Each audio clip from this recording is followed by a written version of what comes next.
So, you've been hearing about this mold, Koji, and it's finally time to dive in. So what is Koji? It's the Japanese name for a mold called Aspergillus oryzae. That's the Latin name. And you're looking at a tray of that very mold growing on long grain white rice molds to bloom, and then the activity that they engage in is secretion of enzymes and aid in the digestion or the breakdown of larger molecules into smaller molecules. Mold-based fermentation is about extracellular digestion using enzymes and acceleration of fermentation processes, because those big molecules are broken down into smaller molecules and more available to the other microbes who are at the table.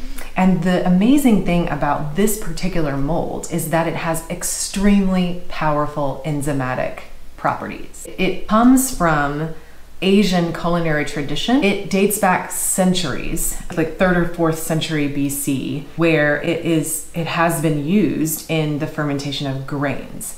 And it really likes grains. It's what we call a saccharifying mold, so it likes to break down starches, for the most part. However, Koji releases starch digesting enzymes, protein digesting enzymes, and fat digesting enzymes. Its most common usage is in the production of miso, sake, and soy sauce. And there's a couple ways that you can go about harnessing the power of Koji in your kitchen. First, you can buy it already made, or you can grow your own. What I have in front of me smells incredibly floral and sweet, and that follows because rice is a very starchy food item. It has a high quantity of starches in it, and so the Koji is really going to be using its amylase enzymes to break down those starches into their smaller constituent sugar molecules to produce an incredibly sweet floral food item.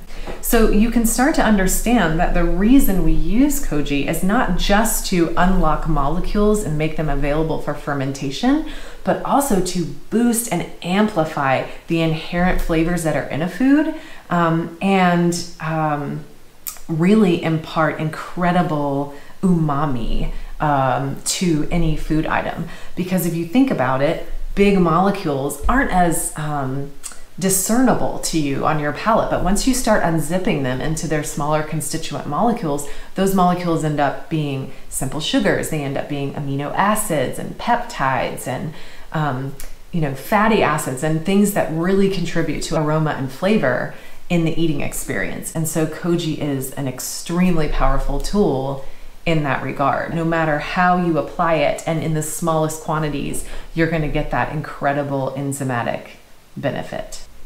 You can see beautiful Koji mold, and it has absolutely knit together the rice grains until they've created little cakes.